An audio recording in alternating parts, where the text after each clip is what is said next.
Manusia berlomba mengejar dunia sampai lupa halal dan haram. Harta dicari tanpa peduli dosa,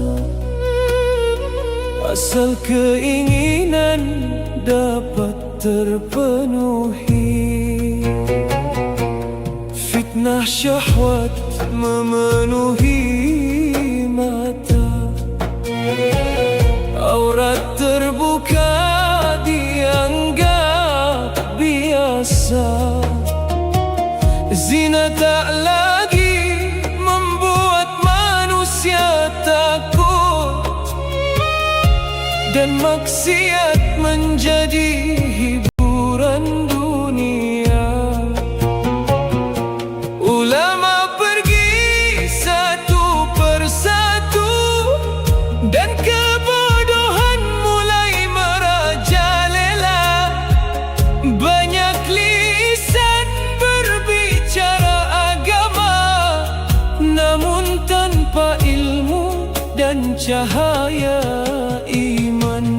Fitnah dunia menghancurkan iman. Sedikit demi sedikit hati menjadi gelap. Kebenaran dianggap sebuah kesalahan, sedang dusta dipuja dan dibenarkan. Ya Allah, selamatkan kami dari fitnah akhir zaman yang mengerikan. Karena hati manusia begitu lemah, dan dunia terlalu indah untuk ditinggalkan. Aku takut imanku hilang saat dunia merusak hatiku perlahan, dan aku takut mati dalam keadaan jauh darimu.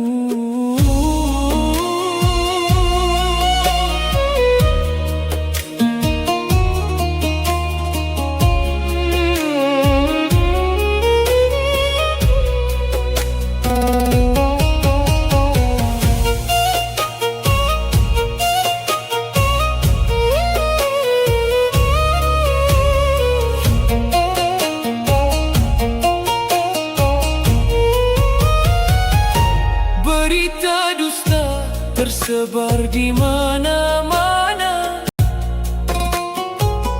dan manusia mudah percaya.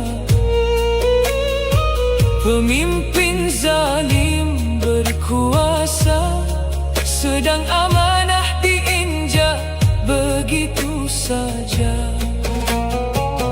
Perang dan darah memenuhi bumi, manusia saling membunuh tanpa alasan, dan hati semakin keras karena terlalu cinta kehidupan dunia.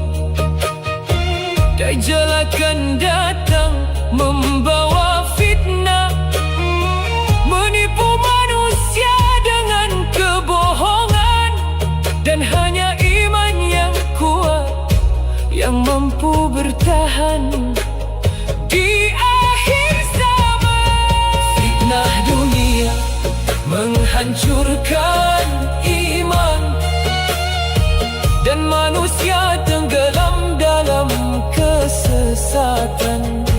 Pagi beriman, sore menjadi kafir, karena dunia membeli keyakinannya. Ya Rabb, jangan biarkan kami tersesat dalam fitnah yang mengerikan, karena hidup di akhir zaman ini begitu gelap dan penuh ketakutan. Ajarkan hati kami mencintai akhirat lebih dari mencintai dunia. karena semua yang ada di bumi akan hancur dan binasa.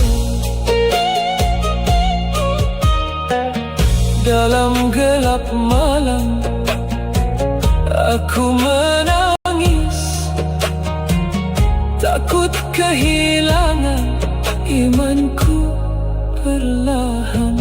Ya Allah, jangan biarkan dunia menyesatkanku, karena hanya rahmat-Mu